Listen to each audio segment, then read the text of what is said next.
합니다. 오늘 여러분과 함께 나누게 될 말씀의 제목은 해방의 복음입니다. 해방. 8월 달에 제목이 되면 더 좋았을 뻔했는데 오늘 말씀에 따라서 하니까 오늘 해방의 복음에 대해서 함께 나누기를 원합니다.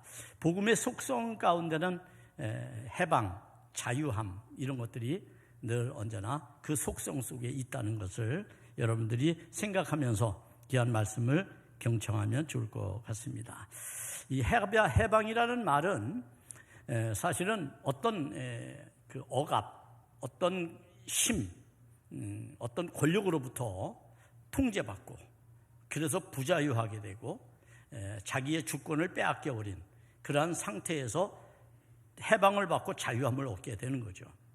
이게 이제 나라와 민족은 이제 한 정치적인 그런 의미를 담고 있고, 그렇다면 교회에서 말하는, 성경에서 말하고 있는 해방은 어떤 것일까 말한다면 그것은 정치적인 해방이 아니라 우리의 본질적 해방, 다시 말하면 우리가 왜 고통을 받고 있는지, 왜 우리가 구원의 상태에 이르지 못하게 되는지, 이런 모든 것들은 우리의 제한된 육체 속에서 어떻게 보면 죄와 관련된, 제한된 육체 가운데서 죄와 관련된 속성들을 지니고 있기 때문에 우리가 거기에 따른 고통을 당하고 있다는 거죠.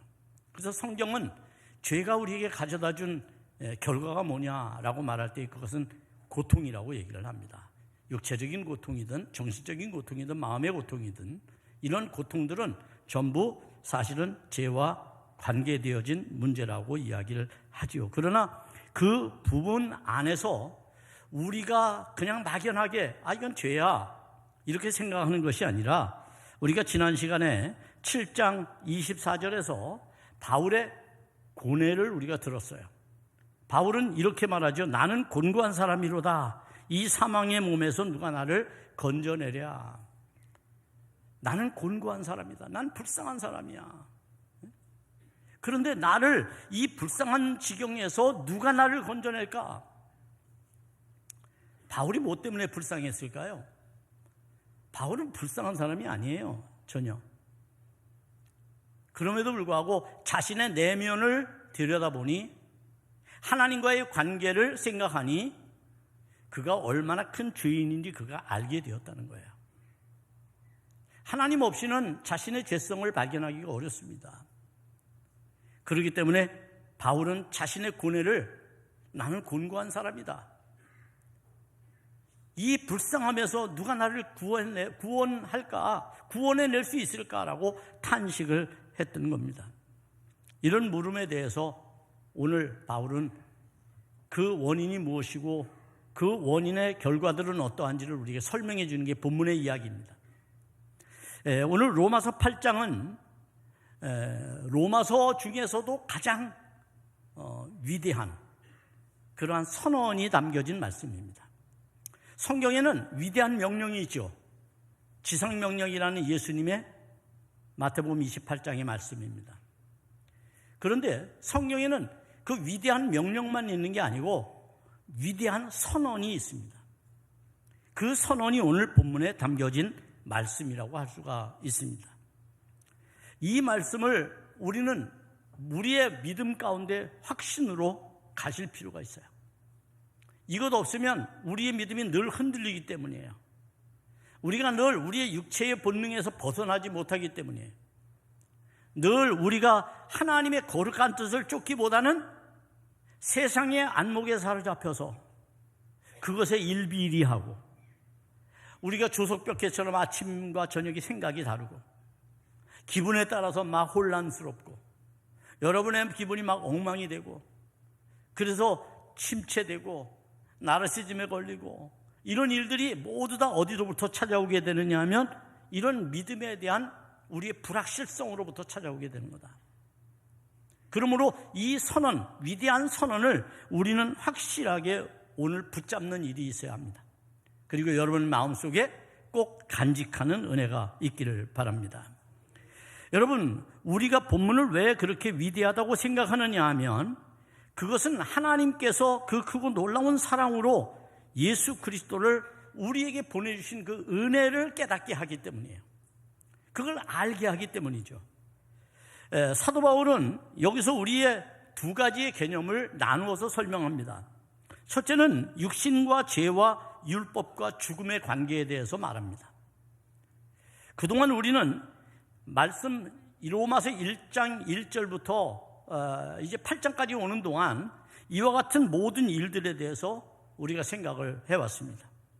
이제 본문을 통해서 바울은 뭘 강조하느냐 하면 예수 그리스도와 성령과 의와 생명의 관계에 대해서 설명합니다.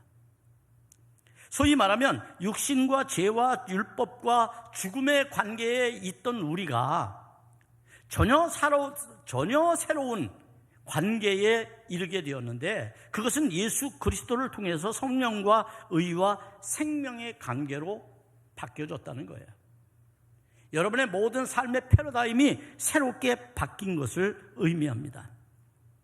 따라서 본문은 하나님께서 성령을 통해서 우리에게 믿음을 주시고 그 믿음 때문에 예수 그리스도 안에서 우리에게 주시는 구원이 무엇인지를 알게 합니다. 자, 예수를 믿으면 우리 안에 구원의 역사가 어떻게 이루어지는지를 바울은 아주 사실적으로 우리에게 설명해 주고 있다는 것이죠. 다시 말하면 그리스도 예수 안에 있는 이들에게 어떤 일이 일어나게 되는지, 예수 안에 있게 되면 어떤 삶의 변화가 일어나게 되는지, 그것을 설명해 준다고 말할 수가 있습니다. 그 핵심은 어디 있습니까? 바로 1절의 말씀에 있는데 그리스도 예수 안에라고 하는 말씀 속에서 찾을 수 있습니다. 우리는 이전에는 내 안에 있었어요. 그리고 세상 가운데 있었어요. 그것을 자유함이라고 생각했고 그것을 우리가 해방받은 것으로 이해했어요. 그래서 우리는 육체의 본능을 따라서 살았어요.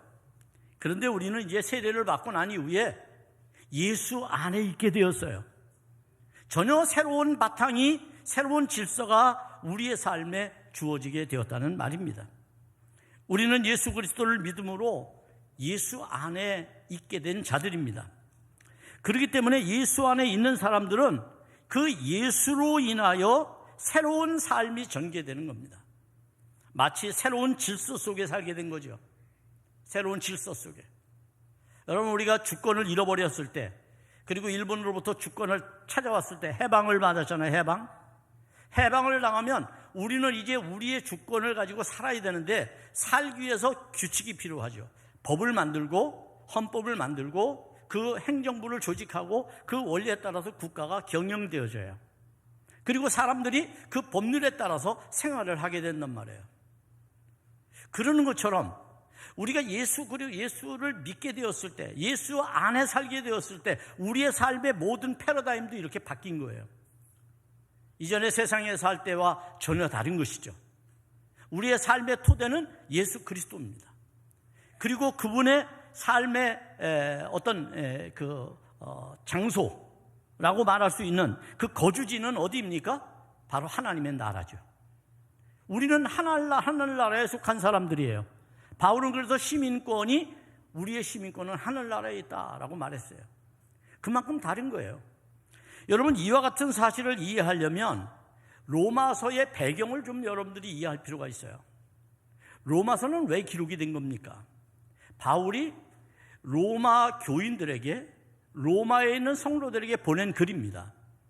그러면 로마에 있는 성도들에게 왜 이 글을 보낼 필요를 느꼈을까요? 바울이 성령이 왜 바울에게 감동을 줘서 이 글을 쓰게 했을까요? 그 이유는 로마 교회가 황제로부터 엄청난 박해를 받고 있었기 때문이에요. 황제의 주권 아래서 예수 그리스도 하나님의 주권을, 하나님의 어떤 그런 권능을 그들이 상실할 것만 같은 그런 상황에 내몰리고 있었어요. 육체적으로 박해를 받으면, 경제적으로 엄청난 순환을 겪으면 여러분도 그렇게 되잖아요. 우리의 삶에 약함이 찾아오죠. 갈등이 찾아오죠. 그런 것처럼 로마 교회 성도들도 로마 황제를 섬기지 않는다고, 로마 황제에게 충성하지 않는다고, 로마 황제의 말을 듣지 않는다고 엄청난 박해를 받아서 주권을 상실하고 살았어요. 그런 그들에게 신앙을 어떻게 하면 잘 유지할 수 있고 붙들 수 있는지, 그리고 자신들은 어떠한 존재인지 이것에 대해서 밝혀주는 거야. 그래서 위대한 선언이라고 말하는 겁니다. 그저 세상 가운데서 종교인으로서의 종교 생활을 하는 사람으로서의 한 사람이 아니라 하나님께서 택하신 피조 세계 가운데 특별한 존재로 하나님이 그들을 선택했다, 우리를 선택했다라고 하는 겁니다. 그래서 우리는 예수 안에 있게 되었다고 말하는 것이죠. 그렇기 때문에 예수 그리스도 안에서 사는 우리의 삶은 이전과는 전혀 다른 것이 되어야 되는 겁니다. 그런데 만약 그렇지 않고 이전의 삶을 반복한다면 여전히 내 신앙은 예수 안에 머무는 신앙이 아니라 예수 밖에 있는 신앙일 수밖에 없다. 예수 밖에서 살게 되면 우리는 육체의 본능을 따라서 살아간다. 육신의 본능을 따라서 살아간다. 예수 안에 있게 될 때에 그 육신의 본능도 초월하게 된다. 이기고 극복하게 된다. 이것이 바로 성경이 우리에게 가르쳐주는 말씀입니다. 이때 우리의 삶에 새로운 질서가 생기는 이유는 바로 그리스도 예수의 십자가로 인한 값없는 은혜 때문이에요. 예수 십자가가 우리에게 주신 그 은혜가 우리의 삶의 방식을 새롭게 만드신 겁니다.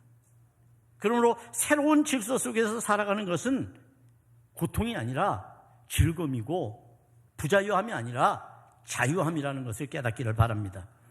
자, 우리는 그리스도와 함께 죽고 그리스도와 함께 장사되고 그리스도와 함께 부활한 사람들입니다. 그렇기 때문에 우리의 삶은 완전히 새로운 삶이 된다고 로마서 6장에서 말하고 있죠. 자, 우리는 이제 육적인 존재가 아니라 하나님의 형상을 회복한 영적인 존재로서 살게 된 겁니다.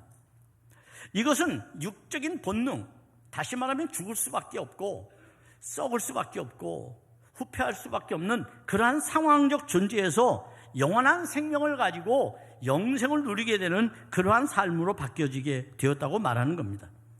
영적인 존재가 되어 오직 은혜로 구원을 받은 우리는 예수 그리스도 안에 있는 생명의 성령의 법에 의해서 통치를 받게 됩니다. 성령이 여러분들을 다스리게 되는 것이죠. 왜 성령의 다스림이 우리에게 필요할까요? 이유는 간단합니다. 오늘 본문 1절에서 그것에 대해서 이렇게 다시 한번 말하고 있어요. 1절 한번 올려주세요. 다시. 여러분, 그러므로 이제 그리스도 예수 안에 있는 자에게는 결코 뭐가 없다고요? 한번 같이 읽어볼까요? 시작.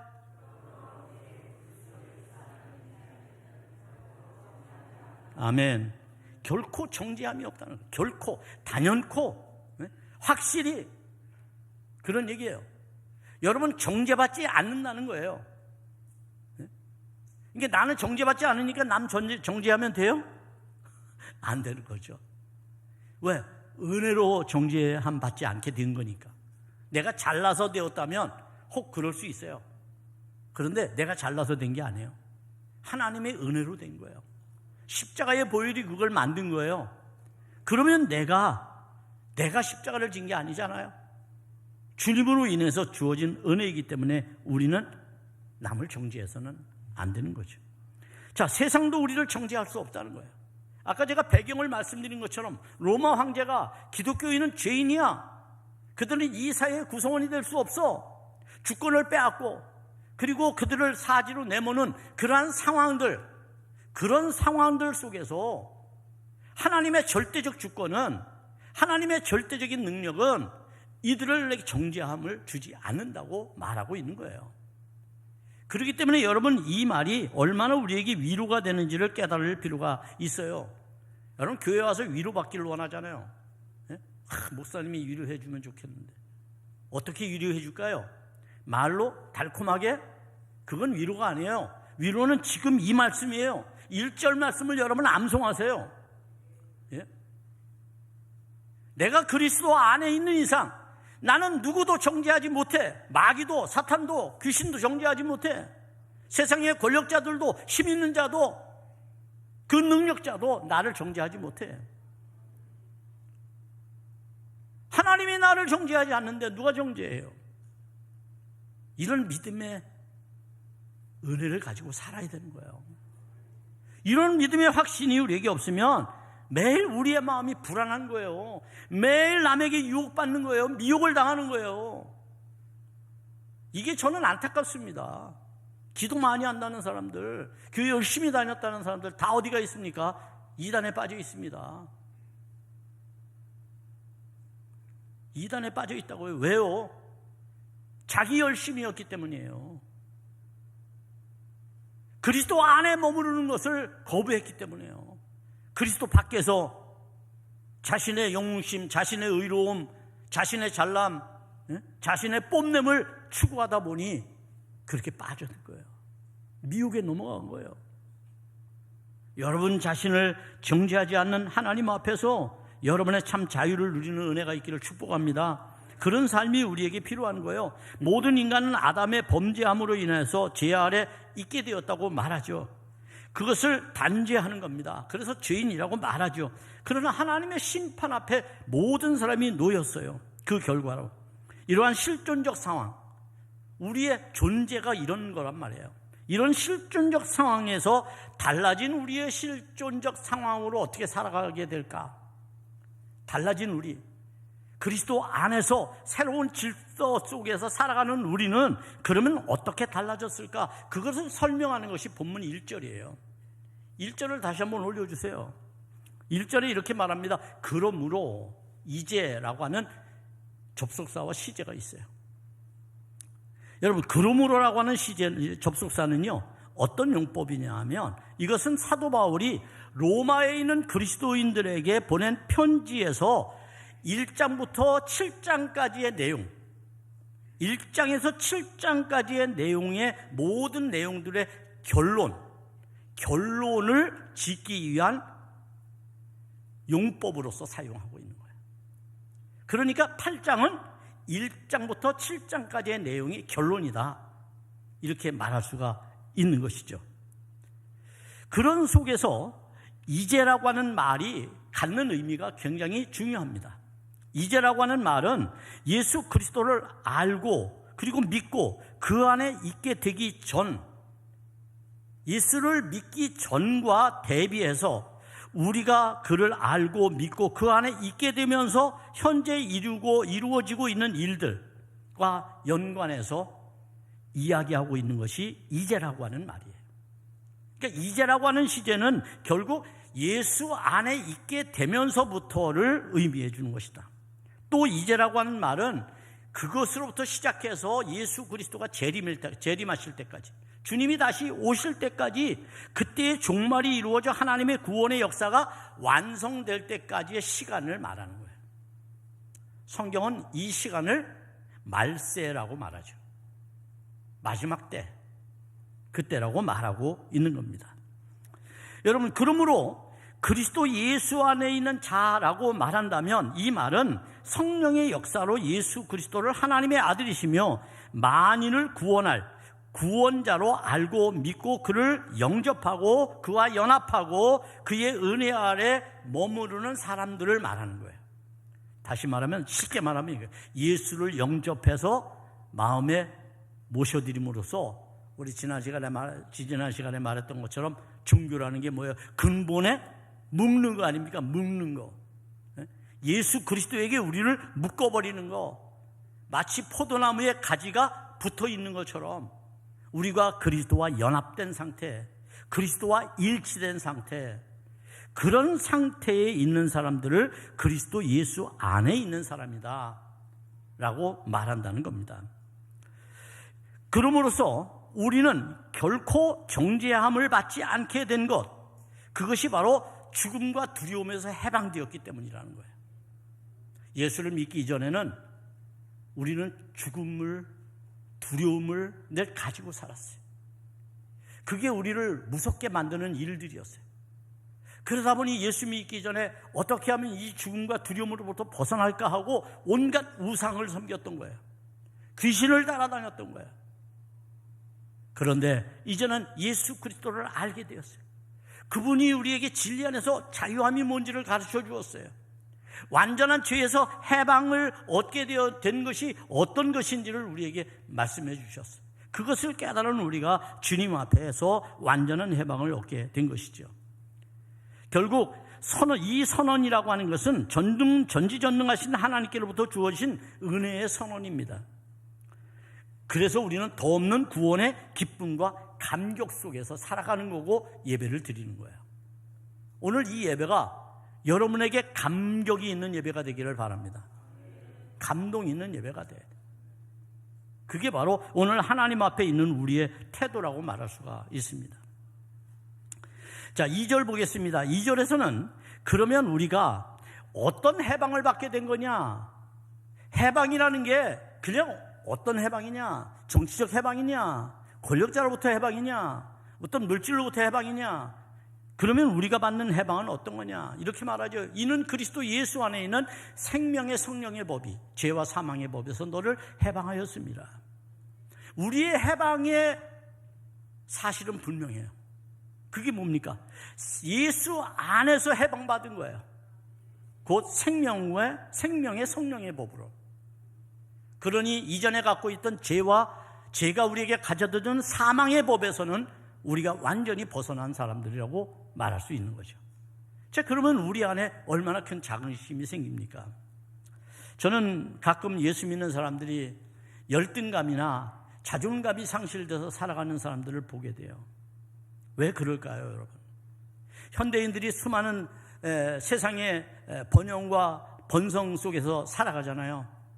과학기술이 넘쳐나고 재물이 끝도 없는 사람들을 풍요롭게 하는 그런 세상 속에 살지만 서점에 가보면 심리학의 책이 베스트셀러로 팔리고 있어요. 심리학에 관한 책이 여러분. 사람들이 육체적으로 번성을 하고 풍요로워지면 정신적으로 황폐해진다고 하는 것을 반증하는 거예요. 그래서 오늘날 두려운 사람들이 너무 많아요. 두려움의 공포 속에 사는 사람이 많아요. 마음이 아침 저녁으로 흔들리면서 온갖 유혹에 시달리는 사람들이 너무 많아요. 중심이 잃어버렸어요. 중심이 무너져 버렸어요. 그래서 무력감에 사로잡혔어요. 나르시즘에 걸렸어요. 이게 오늘 현대인들의 삶의 고통이에요. 물질은 풍요로워졌는데 내적으로는 황폐함을 경험하고 있는 거예요.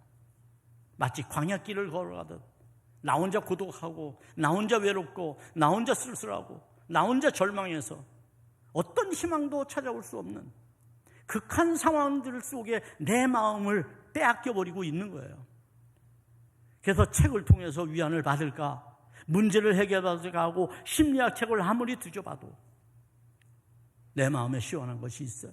없어요. 왜요? 내가 선언하지 않으면 안 되거든요. 믿음으로 선언해야 되거든요. 나를 정죄할 사람이 없다. 그 어떤 것도. 비교의식에 빠져서 사는 젊은이들이 많아요. 미래를 절망하며 사는 어른들이 많아요.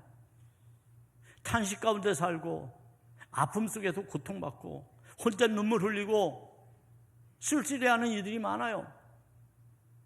그들이 인간의 용어로 인간의 말로 위로를 받을 수 있겠어요? 진정한 위로를 받을 수 있겠어요? 얄팍한 위로는 줄 수 있겠죠. 진정한 위로는 여러분을 정죄하지 않는 하나님의 말씀의 위로가 됨을 깨닫기를 바랍니다. 누구도 나를 정죄하지 않으니 나는 그 어떤 두려움에 속박될 수가 없다는 것, 완전한 자유와 기쁨 속에서 살아갈 수 있다는 것, 그것이 오늘 이 말씀이 우리에게 주는 은혜입니다. 여기서 죄와 사망의 법이라고 하는 것은 무엇입니까, 여러분? 본래 율법은 신령한 것으로 선하지만 우리가 육신에 사로잡혀서 죄를 행함으로 인하여 율법이 어떻게 했어요? 우리를 죄인이라고 정죄했잖아요. 가끔 살면 이런 사람들이 있어요. 법 없이도 사는 사람들. 살다가 어느 날 고소장이 날라와요. 그게 가가지고 아니 나 이게 죄가 되는지 몰랐어요.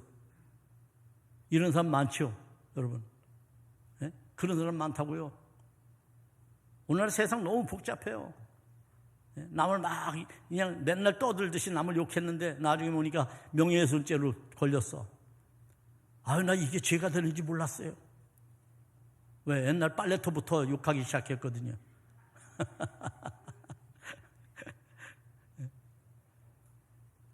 그러니까 늘 자기 안에만 갇혀서 자기 마음대로 사는 거예요. 몰랐다면 죄가 안 될까요? 우리가 율법이 오기 전에는 그걸 몰랐어요. 율법이 오고 나서 우리가 죄가 뭔지를 알게 되었어요. 그래서 율법이 우리를 스스로 정죄하게 했다는 겁니다. 그런 상황에 있는 상태를 말하는 거예요. 죄와 사망의 법이라고 하는 것이. 그러나 그리스도 예수 안에 있는 생명의 법은 어떤 겁니까? 하나님의 사랑과 예수 그리스도의 은혜가 성령의 역사로 말미암아 죽음 가운데서 우리를 살게 하신, 부활하게 하신, 생명을 주신 하나님의 영으로 살게 하시는 복음임을 깨닫기를 바랍니다. 이것이 하나님의 은혜 속에 살아가는 성도의 연합된 삶이라고 말할 수 있고, 새롭게 생명을 얻은 그러한 새 생명의 삶이라고 얘기하는 거예요. 바울은 좀 더 구체적으로 그럼 죄에서 해방되었는지를, 죄에서 어떻게 해방되었는지를 설명합니다. 3절 4절 말씀에서 바울의 설명은 이렇습니다. 율법이 육신으로 말미암아 연약하여 할 수 없는 그것을 하나님은 하시나니 곧 죄로 말미암아 자기 아들을 죄 있는 육신의 모양으로 보내요. 육신의 죄를 정하사 육신을 따르지 않고 그 영을 따라 행하는 우리에게 율법의 요구가 이루어지게 하려 하심이라. 여기 뭐라고 말해요? 율법의 요구라고 말하죠. 율법의 요구가 뭐예요? 율법은 왜 줬어요? 율법을 준 것은 죄에서 떠나 하나님께 나아가라고 준 거 아니에요? 그래서 죄를 알므로 죄를 범하지 않게 한다는 거예요. 그럼 죄를 범하지 않는 사람을 어떤 사람이라고 그래요? 선한 사람, 의로운 사람, 착한 사람. 여러분, 그렇게 말하지 않습니까? 그러면 율법의 요구는 뭐예요? 의로운 거예요. 의롭게 사는 거예요. 근데 우리가 의롭게 되질 못해요. 그런데 3절에서 뭐라고 말씀합니까? 3절에서 이렇게 말씀하고 있잖아요. 육신으로 말미암아 연약하여 할 수 없는 그것, 육신으로 인해서 연약해서 할 수 없는 그것이 뭐예요? 율법의 요구란 말이에요. 율법이 나로 하여금 의롭게 살고 의인이 되기를 원하는데 나는 율법을 지킬 수가 없어. 그러니 의인이 될 수가 없어요. 그런데 그런 우리를 하나님이 하신다는 거예요. 어떻게 하시느냐?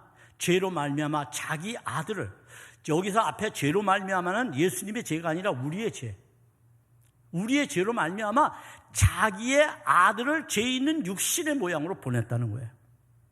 예수님을 십자가를 지게 하심으로써 그 십자가가 대속의 은혜를 우리에게 부으신 거예요.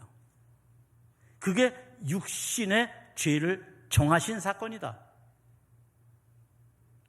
그래서 우리는 하나님 앞에서 완전한 자유와 해방을 얻게 된 것이다. 예수 그리스도가 아니면 얻을 수 없는 거죠. 이와 같은 율법의 요구가 예수 그리스도 안에서 이루어진 것, 그것을 우리는 뭐라고 부릅니까? 십자가의 사랑이라고 부르는 겁니다. 십자가의 사랑. 그 사랑이 나를 살게 했다는 거예요. 그 사랑이 나를 오늘도 살게 한다는 거예요. 앞으로도 또 살게 하신다는 것이죠.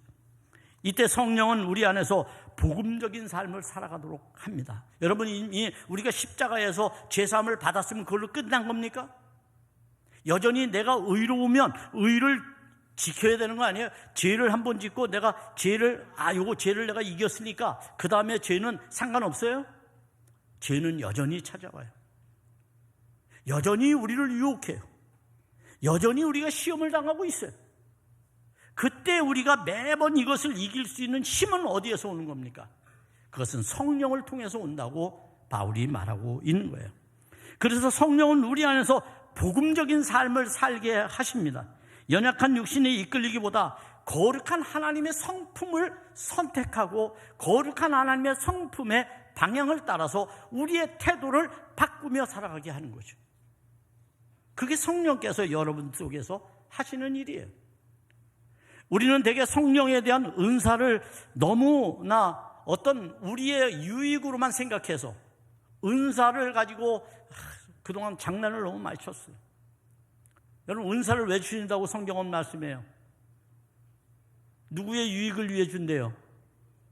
교회의 유익을 위해 성령은 은사를 주신다고 그랬어요. 교회의 유익. 교회가 누구예요? 교회가 우리 자신이에요. 아니면 건물의 공동체예요. 그러니까 첫 번째는 우리 자신의 유익을 위해 주는 거예요. 어떤 유익이에요? 내가 하나님의 방향, 하나님의 말씀, 하나님의 뜻, 그 방향으로 나를 나가도록 하시는 은혜예요. 여러분, 그게 은사예요. 그런 은사를 통해서 우리는 더욱더 하나님 앞에 나갈 수 있는 거예요. 두 번째 은사는 우리 공동체 안에서 온전한 하나님의 구원의 공동체를 만들어 나가는데 우리가 서로 섬기기 위해서 필요한 것이 은사죠. 이런 은사들이 개인적인 욕망을 채우는 일에 너무 사용이 되었어요. 그러다 보니 결국 우리는 공동체성도 잃어버렸죠. 나의 성결함과 거룩성도 잃어버렸죠. 하나님의 성품을 닮아가기는커녕 오히려 내 본능을 채우는데 예수를 이용하고 교회를 이용하는 수단들이 돼버리고 만 거예요, 여러분. 그래서 웨슬리는 성화에 대한 이야기를 하는 겁니다. 성령은 우리의 연약함을 도우셔서 육신을 이기게 하시죠. 죄의 상태에서 구원을 향해 조금씩 변화되어 가게 만듭니다. 이것을 성화라고 말합니다. 믿음으로 말미암은 그리스도인의 완전에 이르도록 하는 거예요. 성화가 반복되면, 죄를 반복해서 우리가 극복하면 우리는 완전 성화에 이르게 되는 거예요. 그 다음부터는 두려움이 없는 거예요, 여러분. 누구도 나를 정죄하지 않는 겁니다. 이때 중요한 게 무엇이겠습니까? 바울은 이때 중요한 걸 생각의 변화라고 말합니다. 여러분, 나는 예수 믿는 사람 여러분들에게 꼭 부탁드리고 싶어요. 생각을 빼놓지 말고 사세요. 오늘날 교회가 타락하는 이유는 교인들에게 생각을 빼놓고 집에 내버두고 오라고 강요한 목사들 때문이에요. 미안하지만 생각을 가지고 살아야 돼요. 생각을. 사도 바울은 본문에서 뭐라고 말합니까? 5절 6절에서 말합니다. 육신을 따르는 자는 육신의 일을, 영을 따르는 영의 일을 생각하나니 육신의 생각은 사망이요 영의 생각은 생명과 평안이니라. 생각을 육신에 둘 것이냐 영혼에 둘 것이냐, 여러분의 생각이 중요하다는 거예요.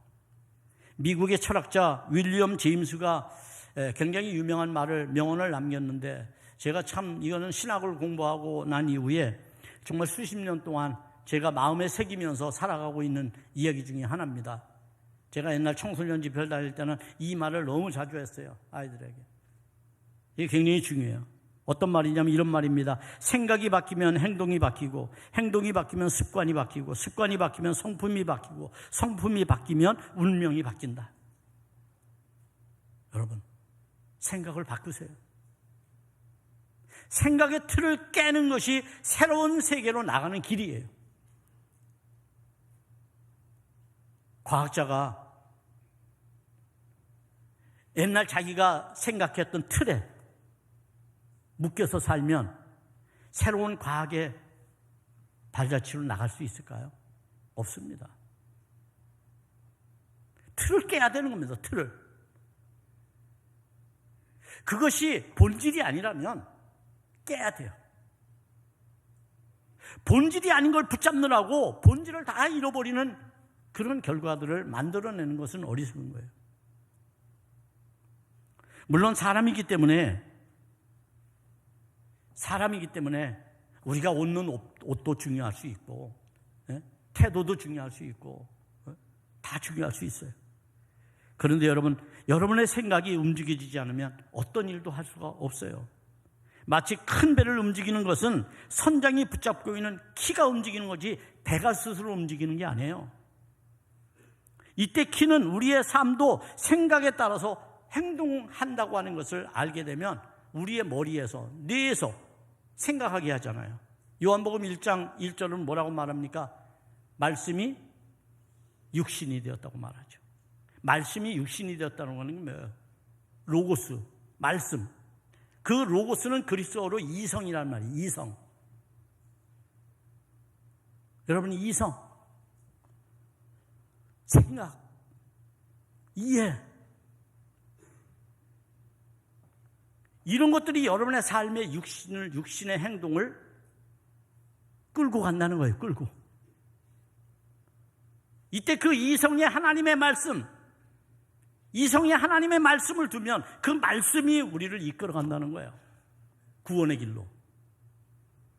세상 잡다한 생각 가지고 있으면 그 길로 가는 거지만 말이죠. 그래서 육신의 생각이란 타락하고 죄 많은 인간의 본성의 특징이 되는 것들을 계속 생각하는 거예요. 끊어야 되는데 미련을 드는 거죠. 그래서 계속 그것으로 이끌리는 거죠. 끊어야 되는데 못 끊는 거예요. 계속 생각을 하니까. 계속 생각하니까 고통받는 거예요. 여러분, 하나님의 뜻을 무시한 채 세상이 중요하다고 생각하는 것들을 강조하고 세상이 추구하는 것들을 추구하다 보면 결국 어떻게 됩니까? 죽음에 이르게 돼요. 생각이 죽음을 이끌어갑니다, 여러분. 절망하는 사람들, 낙심한 사람들, 갑자기 삶이 황폐해졌어요. 그 생각이 너는 희망이 없어. 너 왜 사니? 너 살아봤자 소용없어. 모든 사람은 널 비웃어. 그래서 스스로 목숨을 끊는 거예요. 생각이 이끌어가는 겁니다, 생각이. 그러나 영의 일은 어떻습니까? 영의 일은 거룩한 하나님의 뜻대로 살아가는 겁니다. 성령이 이끄시는 삶을 추구하는 겁니다. 그 속에는 생명과 평안함이 있습니다. 영적인 삶이라는 게 그런 거예요. 예수님께서 어느 날 손 마른 사람을 고쳐줬어요.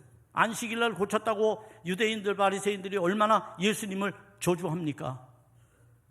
그러면서 그들이 음모를 꾸미죠. 예수를 죽여야 되겠다. 예수를 죽이지 않으면 우리가 지금 율법을 고수하고 전통을 만들어 왔는데 이게 다 무너지겠다. 그래서 예수를 죽이려고 합니다. 이런 혼란한 상황 속에서 예수님이 선택하는 것은 어떤 건지 아십니까? 그들과 맞서서 싸울까요? 아니면 하늘의 권세를 가지고 그들을 하루아침에 다 죽일까요? 예수님은 깊은 산에 가서 기도하십니다. 밤새도록 기도하십니다. 그런데 성경을 자세히 읽어보면 거기에 하나님께 기도했다. 우리 성경에는 그렇게 되어 있어요. 왜? 우리는 옛날부터 신에게 대해서 일방적으로 우리가 기도하는 것을 기도라고 생각했거든요. 그런데 원어에는 그렇지 않아요. 원어에는 하나님의 기도를 했다 이렇게 말합니다. 하나님의 기도를 한 것과 하나님께 기도하는 것은 다른 거예요. 성경이 가르쳐주는 대로 기도하시기 바랍니다. 하나님의 기도를 하시기 바랍니다. 무슨 말이냐면 하나님의 뜻을 찾고 하나님의 뜻을 구한 거예요. 지금 세상 사람들이 이렇게 합니다. 하나님 어떻게 할까요? 하나님의 권세를 가지고 저 사람들 다 죽일까요? 불바다를 만들까요? 아니야. 하나님의 뜻은 네가 네 뜻을 행하는 거야. 그리고 계속해서 예수님은 기도하고 난 이후에 하나님의 뜻을 향해서만 나갑니다. 우리가 하나님 앞에 어떻게 살아가는 것이 필요할까? 성경 이사야 55장 8절은 이렇게 말씀합니다. 이는 내 생각이 너희 생각과 다르며 내 길은 너희 길과 다름이라. 하나님은 우리의 생각과 다릅니다. 그런데 그 하나님은요, 좋은 것만 주시는 분이에요. 악한 걸 주지 않아요. 따라서 육신의 생각은 하나님과 원수가 됩니다. 7절을 보십시오. 육신의 생각은 하나님과 원수가 되나니 이는 하나님의 법에 굴복하지 않을 뿐만 아니라 할 수도 없습니다. 육신의 생각을 하고 있는 한 하나님의 뜻대로 살기는 어려운 거예요, 여러분. 이것을 잘못 알았던 초대교회 성도들은 그래서 육신의 생각을 벗어야지 그러고 금욕주의자가 돼서 금욕주의자. 근데 그것도 잘못된 거예요. 육신의 생각을 안 해야지 하는 것이 육신의 모든 소욕을 끊어버리는 게 아니라 성령을 더 의지하고 성령께 더 우리의 생각을 두고 성령의 뜻대로 태도를 바꾸고 그렇게 살아가는 거죠. 그게 우리가 살아가는 삶의 방법입니다. 뿐만 아닙니다. 육신의 생각은 하나님을 기쁘시게 할 수 없습니다. 8절은 말하죠. 육신이 있는 자들은 하나님을 기쁘시게 할 수 없느니라. 사랑하는 여러분, 하나님 기쁘시게 하기 위해서 신앙생활하고 믿음 생활하고 오늘 이곳에서 예배를 드립니다. 그러면 우리가 하나님을 기쁘시게 한다는 건 뭐예요? 하나님의 은혜가 우리 안에 충만하다는 거죠. 그분으로 인해 내가 감격받고 그 기쁨으로 하나님을 찬송하고 경배하고 예배한다는 겁니다. 그런 삶의 은혜들이 성령을 통해서 여러분의 삶의 태도를 조금씩 바꿔가는 일들에 순종하시기를 바랍니다. 그래서 육신의 생각이 아니라 영의 생각으로 여러분도 사시기를 바라요.